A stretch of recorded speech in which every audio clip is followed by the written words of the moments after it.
జై శ్రీరామ్ అందరికీ నమస్కారం వెల్కమ్ టు న్యూస్ అఖండ నేను మీ కస్తూరి శ్రీధర్ మిత్రులారా పాకిస్తాన్ మా దగ్గర అణుబాంబులు ఉన్నాయని చెప్పి చెప్పుకుంటా ఉంటది కదా సరే ఆ అణుబాంబుల కథ ఏందో ఈ న్యూస్ ద్వారా మీ చెప్పే ప్రయత్నం చేస్తా మొత్తానికైతే ఈ ఉగ్రవాద దేశం ఏంటంటే పాకిస్తాన్ కు మంచి మెట్టు దెబ్బే పడింది సరే ఏం జరిగింది ఏందనేది ఈ న్యూస్ లో చెప్తా ఓకేనా నిజానికి ఈ పాకిస్తాన్ కు అణుబాంబులు తయారు చేసే సామర్థ్యం అయితే లేదు వాస్తవంగా చెప్పుకోవాలి వాస్తవాలు మాట్లాడుకోవాలి కానీ మన భారతదేశం 1974లోనే అణుబాంబు పరీక్షలు నిర్వహించింది అయితే అప్పుడు మనం జరిపినటువంటి అణు పరీక్షల తీవ్రత చాలా అంటే చాలా తక్కువ మహా అయితే ఒక 10 కిలోటన్నుల కెపాసిటీ ఉండొచ్చు అన్నమాట కానీ 1974లో అణు పరీక్షలు జరిపిన తర్వాత అమెరికా బ్రిటన్ లాంటి పశ్చిమ దేశాలు వార్నింగ్ ఇవ్వడంతో అప్పుడు మన దేశానికి ప్రధానమంత్రిగా ఉన్నటువంటి ఇందిరాగాంధీ ఈ అణుబాంబులు తయారు చేయకుండా అణు పరీక్షలను పూర్తిగా నిలిపేసింది ఎందుకు వాళ్ళ దెబ్బ భయపడిపోయి అయితే ఆ విషయం తెలియనటువంటి పాకిస్తాన్ ఎప్పటికైనా సరే మేము కూడా అణుబాంబులు తయారు చేస్తామని మేము అడుగు తినైనా సరే అణుబాంబులను తయారు చేసుకుంటామని చెప్పేసి వాళ్ళు కూడా ప్రతిజ్ఞ చేశారు ఇకపోతే పాకిస్తాన్ అణు పితామహుడైనటువంటి అబ్దుల్ ఖాదిర్ ఖాన్ ఈయన హంగేరీలోని ఒక న్యూక్లియర్ ల్యాబ్ లో పనిచేస్తా అణు రహస్యాలను దొంగిలించి పాకిస్తాన్కి అయితే చేరేసినాడు అర్థమవుతుందా అప్పట్లో ఇది పెద్ద ఇష్యూ అయింది కానీ అప్పట్లో ఈ పాకిస్తాను అమెరికాకు సన్నిహిత మిత్ర దేశం అన్నమాట అందువల్ల ఈ పాకిస్తానీ శాస్త్రవేత్త అయినటువంటి అబ్దుల్ ఖాదిర్ ఖాన్ పైన ఎటువంటి ఆంక్షలు కూడా విధించాల ఇక ఆ తరువాత ఈ అణుబాంబుల డిజైన్ ను పాకిస్తాన్ కు చైనా అందించింది చూడండి దీంతో ఎలాగోలా పాకిస్తాన్ న్యూక్లియర్ బాంబులను తయారు చేసిందియా న్యూక్లియర్ పరీక్షలు కూడా నిర్వహించింది అయితే నిజానికి ఈ ఉగ్రవాద దేశమైనటువంటి పాకిస్తాన్ తయారు చేసింది న్యూక్లియర్ బాంబులు కాదు వాటిని డర్టీ బాంబులు అని అంటారు ఎందుకంటే ఒక అణుబాంబు కెపాసిటీ కనీసంగా 10 కిలోటన్నుల కెపాసిటీ అయితే కలిగి ఉండాలి కానీ ఈ పాకిస్తాన్ తయారు చేసినటువంటి అణుబాంబుల కెపాసిటీ కేవలం 3 కిలోటన్నులు మాత్రమే పైగా ఈ అణుబాంబుల్లో శుద్ధి చేయనటువంటి యురేనియంను ఈ పాకిస్తాన్ అయితే ఉపయోగించిందంట ఇంకా చూడండి అంటే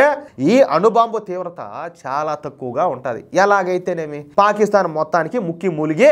170 డర్టీ అణుబాంబులను అయితే తయారు చేసింది అయితే మొన్న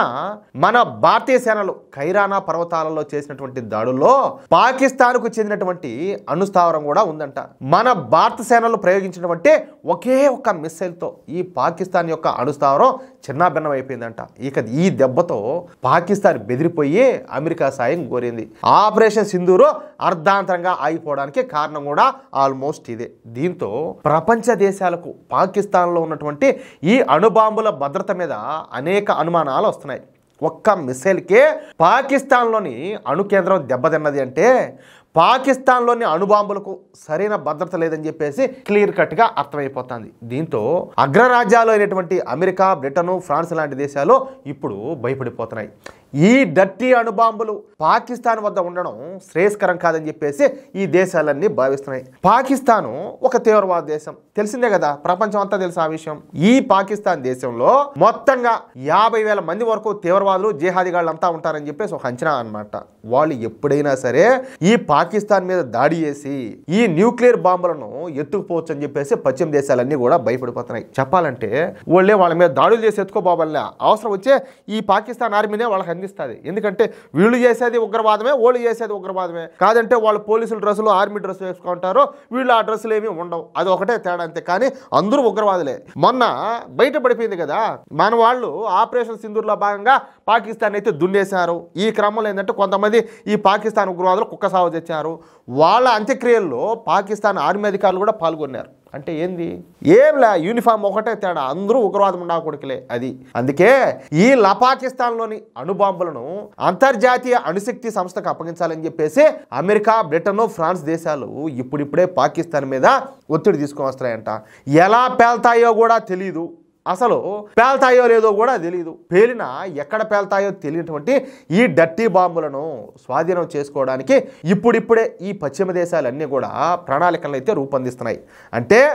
పాకిస్తాన్ను నయానో భయానో ఒప్పించి పాకిస్తాన్లో ఉన్నటువంటి డర్టీ బాంబులను పాకిస్తాన్ నుంచి తీసుకుని వాటిని అంతర్జాతీయ అణుశక్తి సంస్థకైతే అప్పగించున్నాయంట. ఈ విషయం పైన మనకు ఒక 2-3 నెలల్లో పూర్తి వివరాలు అయితే తెలియనున్నాయి. అప్పటిదాకా ఇందుకు సంబంధించినటువంటి వివరాలను ఏ మాత్రం మనకు ఇన్ఫర్మేషన్ వచ్చినా కూడా ఎప్పటికప్పుడు మీకు అందించే ప్రయత్నం అయితే చేస్తానే ఉంటా. ఓకేనా మిత్రులారా, ఈ న్యూస్ కనుక మీకు నచ్చినట్లయితే ఖచ్చితంగా ఈ న్యూస్ నలుగురికి షేర్ చేయండి. ఎందుకంటే ఈ ఉగ్రవాద దేశమైనటువంటి ఈ పాకిస్తాన్ మిడిచి పడతా ఉంటుంది కదా, లేచే మా దగ్గర అణుబాంబులు ఉన్నాయని చెప్పేసా వాటి బతికేందో ఈరోజు తేటతెల్లం అయిపోతుంది. వాటి శక్తి అంతా ఏంది కథ ఏంది అనేది. కాబట్టి వీళ్ళ బతికేంది వీళ్ళ శుద్ధమైంది అనేది ప్రతి ఒక్కరికి తెలియాలి. కాబట్టి మీరు ఎంత వీలైతే అంతమందికి ఈ న్యూస్ని అయితే షేర్ చేయండి. అలాగే ప్రతి ఒక్కరు కూడా మీ యొక్క అమూల్యమైన అభిప్రాయాలను ఖచ్చితంగా కామెంట్ చేయండి. ఇంకో విషయం ఏంటంటే ఇంతవరకు మీరు కనుక మన ఛానల్లో సబ్స్క్రైబ్ చేసుకున్నట్లయితే ప్రతి ఒక్కరు కూడా మన ఛానల్ సబ్స్క్రైబ్ చేసుకోండి, సపోర్ట్ చేయండి ప్లీజ్. జై శ్రీరామ్, జై హింద్.